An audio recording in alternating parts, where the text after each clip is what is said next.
Hola a todos y todas. Primeramente decirles bienvenidos a este podcast en donde estaremos hablando sobre un tema que es muy importante dentro de la psicología y también de la sociedad actual, las neurodiversidades y los estigmas. En este espacio realizaremos una recapitulación y reflexión crítica sobre las charlas y ponencias que se nos han presentado dentro de la Semana de Psicología. También esto enfocándonos especialmente en cómo se aborda la neurodiversidad desde diferentes perspectivas. Además, conversaremos sobre las ideas que nos llamaron la atención, los prejuicios que aún existen hacia las personas neurodivergentes y la importancia de construir espacios más inclusivos, empáticos y libres de discriminación.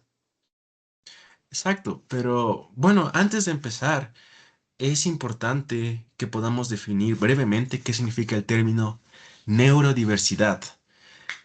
Este concepto como tal plantea que las diferencias neurológicas forman parte natural de la diversidad humana, y esto lo dice Bota y un equipo en el 2024. Sí, aunque igual con lo que dices, yo me acuerdo que Dyer en 2022 nos había dicho que estas condiciones, como el trastorno del espectro autista, el TDAH o igual Tourette, vaya, no deben verse únicamente desde algo patologizante, sino en realidad también como distintas formas de poder percibir, procesar y experimentar el mundo. Exacto. Sin embargo, hay que aclarar una cosa. Aunque actualmente existe mayor información sobre estos estigmas, sobre estos temas, todavía persisten muchos estigmas y prejuicios que afectan la calidad de vida de estas personas neurodivergentes, especialmente en ámbitos como la educación, el trabajo, las relaciones sociales e incluso la atención en salud mental. Sí, y ahora que bueno, se ha mencionado todo esto, ya es importante que empecemos con lo de las ponencias. ¿Por qué? Porque hubo una idea que siento que a los que estuvimos ahí nos impactó bastante, y era ver cómo los expositores coincidían en que muchas veces el problema no es como tal la neurodivergencia en sí, sino lo que son las barreras sociales que dificultan esta inclusión. Y recuerdo que esto también lo había leído en un estudio realizado por el Saladi y un equipo realizado en el 2024.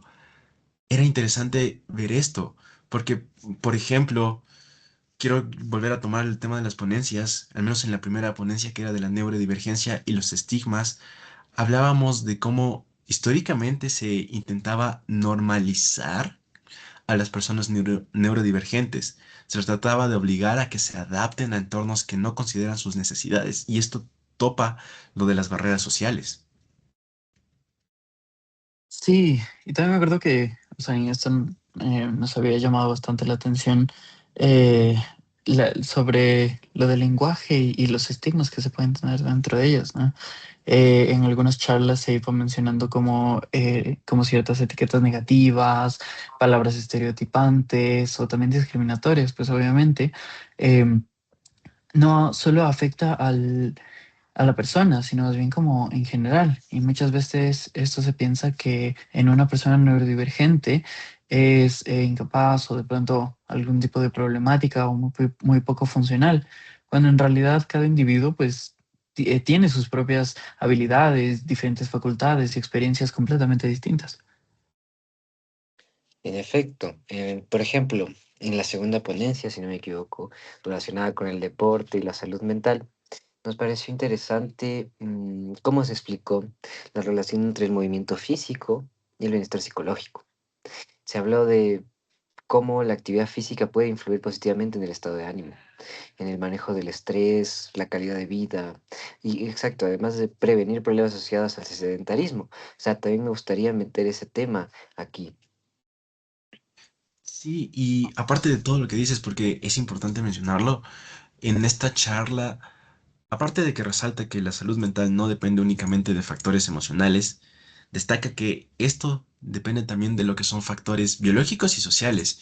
Y es importante esta parte porque, bueno, muchas veces se trata de separar la salud física de la psicológica, como que son completamente dos mundos distintos, cuando en realidad ambos están profundamente conectados.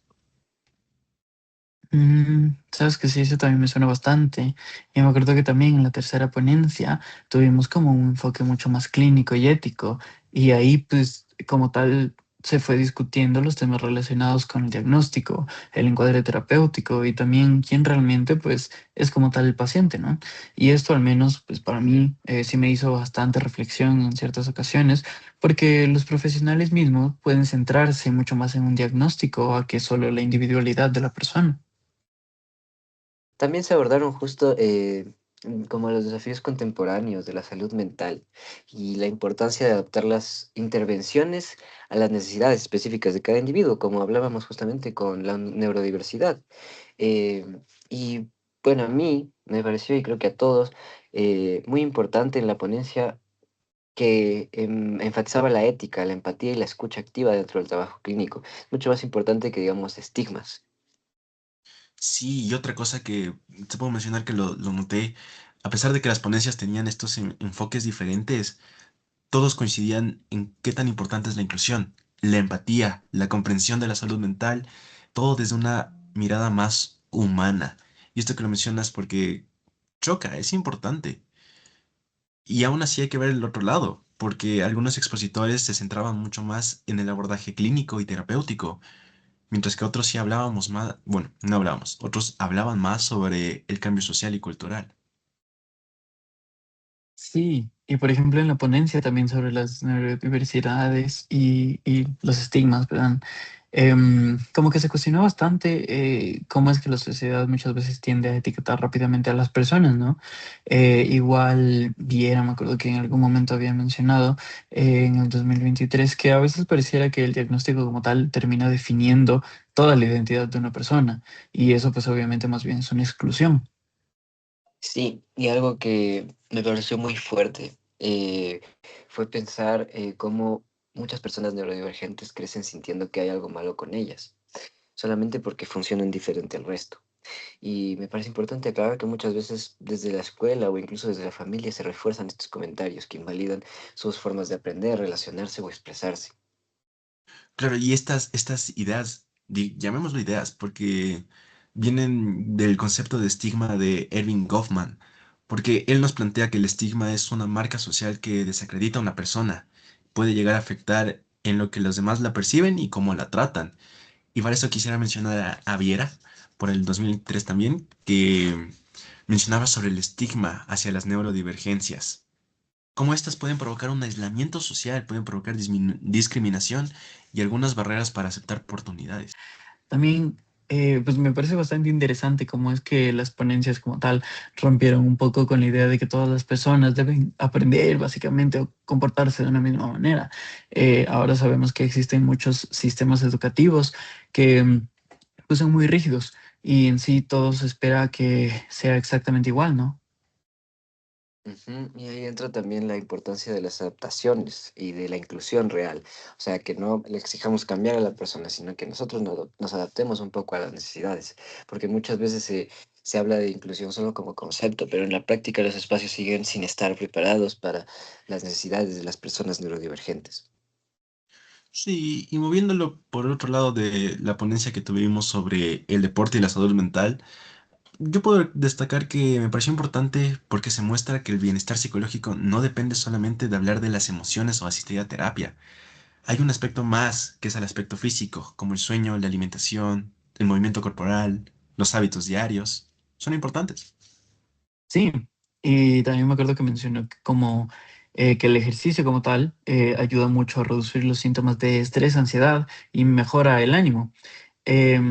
Igual eso lo había dicho Brunner en el 2024 y también me acuerdo que esto también me lleva como a pensar muchas veces en la salud mental y cómo es que llega a ser tan fragmentada esta parte de la mente y el cuerpo. Ujú. Cuando en realidad están conectadas. Y algo que me gustó también de esa ponencia fue que no romantizaba el ejercicio como una solución mágica, simple, ¿no? Sino que la planteaba como una herramienta complementaria dentro del bienestar integral. Y me pareció importante porque actualmente en redes sociales a veces se simplifica un montón eso y no se habla de que supone un esfuerzo. Sí, todo, creo que estas ponencias fueron bastante buenas y no hay que descartar incluso la tercera que tuvimos, porque a mí al menos me dejó reflexionando sobre la ética profesional. Preguntarnos, ¿quién es el paciente? ¿O hasta qué punto el diagnóstico puede influir de la manera en que un profesional perciba a una persona? Me dejó loco. Ujú. Sí, sí, sí. Y es igual como es el riesgo como tal de centrarse solo en los síntomas y olvidar que igual detrás hay un diagnóstico que existe, o sea, una persona y una historia, emociones y vínculos y más. Ajá, además, me parece interesante cómo se discute el encuadre terapéutico y la importancia de adaptar las intervenciones a esas necesidades, como veníamos hablando, porque no todas las personas neurodivergentes requieren el mismo abordaje, ni experimentan las cosas de la misma forma, son, justo como decías, historias diferentes. Sí, y esto es genial porque es como invitarnos a trabajar desde la escucha activa y la empatía, en vez de aplicar etiquetas, ser un psicólogo que sepa que hay otra historia más profundo. Eh, Sí, igual Dyer en el 2022 de nuevo también había dicho en cómo es que nosotros podemos relacionar estas ideas con el modelo como tal social de la discapacidad, ¿no? Como la que se lo toma. Y esto también como que plantea muchas limitaciones, no simplemente como que de la condición de la persona, sino las barreras que imponen en el entorno. Y eso cambia mucho la perspectiva, porque entonces el objetivo no es solamente corregir a la persona, sino ayudarla y transformarnos a nosotros en estos espacios sociales inclusivos, más accesibles y flexibles. Sí, y es importante que podamos rescatar que hablar de neurodiversidad no significa minimizar las dificultades que las personas pueden experimentar.